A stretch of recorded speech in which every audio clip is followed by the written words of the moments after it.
జై శ్రీమన్నారాయణ. నేను మీ icon astrologer Gattupalli Suresh Babu.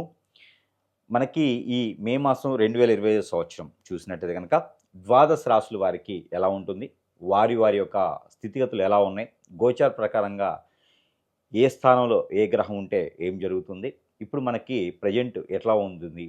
అలానే ఈ ద్వాదశ రాశుల్లో ఒకటి కర్కాటక రాశి. ఈ కర్కాటక రాశి వారికి ఎలా ఉంటుంది? రానున్నటువంటి కాలం ఎలా ఉంటుంది?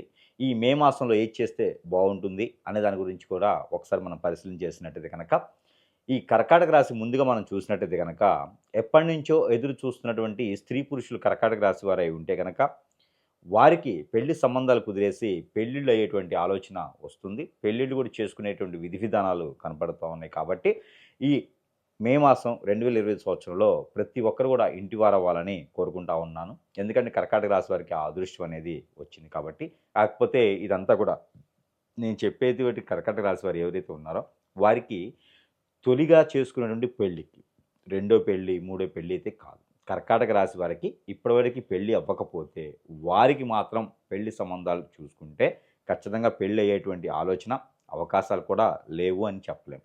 అయితే విదేశానికి ఎవరైనా ప్రయత్నం చేస్తే కనుక ఈ కర్కాటక రాశి వారు ఖచ్చితంగా ఈ మే మాసం 15వ తారీఖు తర్వాత ప్రయత్నం చేయండి. సానుకూలమైనటువంటి పరిస్థితులు ఏర్పడతాయి. వీసా ఇంటర్వ్యూలో కూడా మీరు పాస్ అయ్యేదానికి కనపడుతుంది. ఈ పెళ్లి చేసుకోవాలనుకున్న వారు కాలసర్పదోషం, నాగదోషం, కుజదోషం, అలానే రాహుకేతు దోషం, శని భగవాన్ యొక్క అశుభ దృష్టి, అలానే కలత్ర దోషం అంటారు. అంటే శుక్రుడికి సంబంధించిన దోషాలతో బాధపడే వాళ్ళు ఎవరైనా ఉంటే దానికి సంబంధించినటువంటి పరిహారాలకు కూడా మీరు ఈ యొక్క మే మాసంలో తీర్చుకునేందుకు, అలానే పితృల దోషాలు, పితృల శాపాలు కూడా ఉంటే అవన్నీ కూడా మీకు తీరేందుకు మనకి సరస్వతి నది పుష్కరాలు అనేది ఆరంభమవుతూ ఉన్నాయి. అవి వచ్చేసి మనకి మే మాసం 15వ తారీఖు నుంచి ఆరంభమవుతున్నాయి. కాబట్టి ఈ కర్కాటక రాశి వారు ఎవరైనా ఇలాంటి ఇబ్బందులతో, రుమ్మతులతో బాధపడేవారు ఉంటే కనుక ఖచ్చితంగా మీకు సమీప దూరంలో, అంత దూరం వెళ్ళాలనుకుంటే అందరి వల్ల కాదు, మీకు సమీప దూరంలో ఉన్నటువంటి వాగు, చెరువు, కాలువ, కోనేరు, సెలయేరు, బ్రహ్మగుండం ఇలాంటివి ఏమైనా ఉంటే కూడా మీరు అక్కడ కూడా స్నానమాచరించేటువంటి క్రయ ప్రక్రియలు ఉన్నాయి. ఆ పెద్దవారికి చేయాల్సినటువంటి కార్యక్రమం ఏదైతే ఉందో అది కూడా మీరు నిర్వర్తించవచ్చు. దానివల్ల మీకు పూర్వీకుల దోషం కూడా మీకు తొలగిపోయేసి కలత్ర దోషాలన్నీ కూడా మీకు తొలగిపోతాయి. అలానే మీకు ఈ పుష్కరాల కాలంలో కనుక మీరు ఈ పుష్కరాల్లో పుణ్య స్నానం ఆచరించడం ద్వారా మీకు ఆర్థిక స్థితిగతులే కాకుండా ఆరోగ్య సమస్యలు కూడా మెరుగుపడేదానికి ఆస్కారం ఎక్కువగా అనిపిస్తూ ఉంది.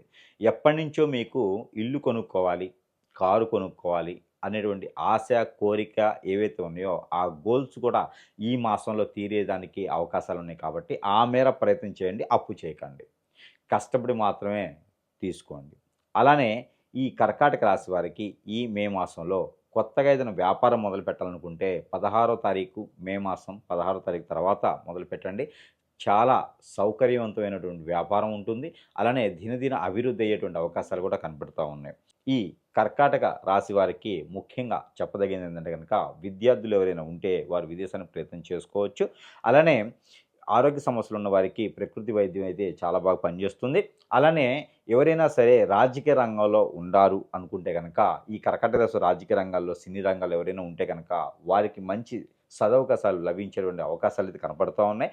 ఈ కర్కాటక రాశి వారికి మెరుగైనటువంటి అవకాశాలు కనబడుతూ ఉన్నాయి. అలానే పార్ట్నర్షిప్ వ్యాపారాలు అయితే అంతగా రాణించట్లేదు. కాబట్టి ఓన్గా ఏదైనా వ్యాపారం చేసుకునేదానికి అనుకూలంగా కనిపిస్తుంది. అలానే పాత జాబులు వెసులుబాటు కూడా 12వ తారీఖు తర్వాత మీకు కనబడుతూ ఉంటాయి. మీ పెద్ద స్థాయిలో ఉన్నటువంటి వారి దగ్గర కొంచెం దురుసుగా కాకుండా ఆలోచించి మాట్లాడడం వల్ల మిమ్మల్ని మంచి అనుకొని మీకు ప్రమోషన్స్ ఇచ్చేటువంటి అవకాశాలు ఉన్నాయి. కాబట్టి ఆ మేర ప్రయత్నం చేయండి, మంచి జరుగుతూ ఉంది. ఇద్దరికి లేదా నలుగురికి ఫుడ్ దానం చేయండి, మీకు ఇంకా సానుకూలమైనటువంటి ప్రతిఫలాలు కనపడుతూ ఉంటాయి. అలానే ఈ ఫుడ్ దానం అనేది ఎప్పుడు చేస్తారు అంటే కనుక బుధవారం లేదా గురువారం రోజున చేస్తే మరీ మంచిది.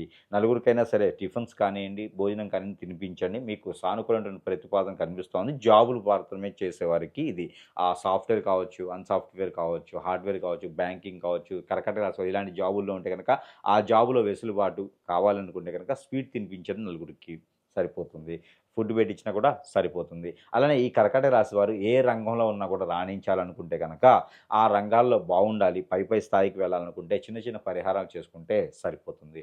ఏదైతే మనకి సజ్జలు అని దొరుకుతాయండి మార్కెట్‌లో. ఈ సజ్జలు తీసుకొచ్చేసి ఇంట్లో పెట్టుకొని రోజుకు ఒక గుప్పెడు చొప్పున పావురాళ్ళకి వేయటం, కోళ్ళకి వేయటం లాంటివి చేస్తే కనుక, ఏదైనా పక్షులకు వేయటం లాంటివి చేయండి. మీకు సమీప దూరంలో అవన్నీ లేవంటే కనుక మీకు మీరు 7 టైమ్స్ దిష్టి తీసుకొని పారేటువంటి నీటిలో కానీ, నిలవ నీటిలో కానీ వేసుకోవచ్చు. సైడ్ కాలువలు లాంటి వాటిలో వేయకూడదు.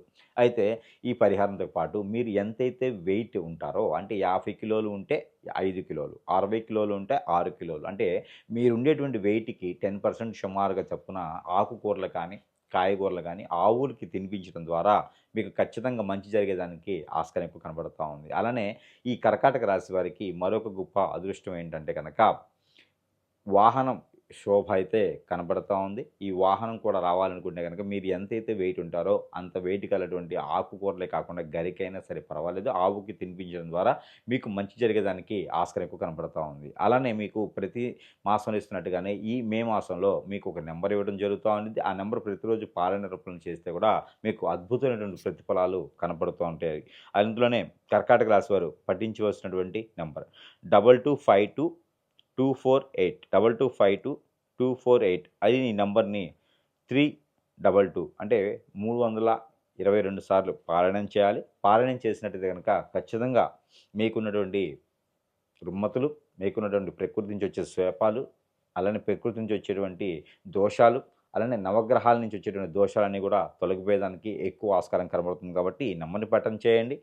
అలానే మీకున్నటువంటి ఇబ్బందులన్నీ పోయేందుకు కూడా చిన్న చిన్న పరిహారాలు కూడా చేసుకోండి. అలానే ఇంకొక పరిహారం ఏందంటే గనక పన్నీరు, తేనె, కుంకుమ పువ్వు, అలానే ఆవు పాలు ఇవన్నీ కూడా తీసుకొచ్చేసి మిశ్రమాలు, అలానే దానిమ్మకాయ రసం ఇవన్నీ తీసుకొచ్చేసి, ఇవన్నీ 50, 50, 100, 100 గ్రాములు తీసుకొచ్చేసి నీటిలో కలిపేసి ఆ నీటిని నాగపడిగలకి అభిషేకం చేయండి. అలానే రావి చెట్టు, వేప చెట్టు ఉన్న దగ్గర అభిషేకం చేయండి. లేదా కుమారస్వామి, లేదా సత్యనారాయణ సుబ్రహ్మణ్య స్వామి, లేదా శివాలయంలో ఆరాధన చేస్తే కూడా మరీ మంచి జరుగుతూ ఉంది.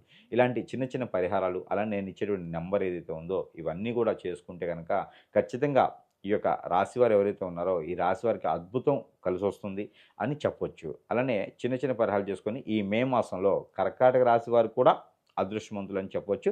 జై శ్రీమన్నారాయణ.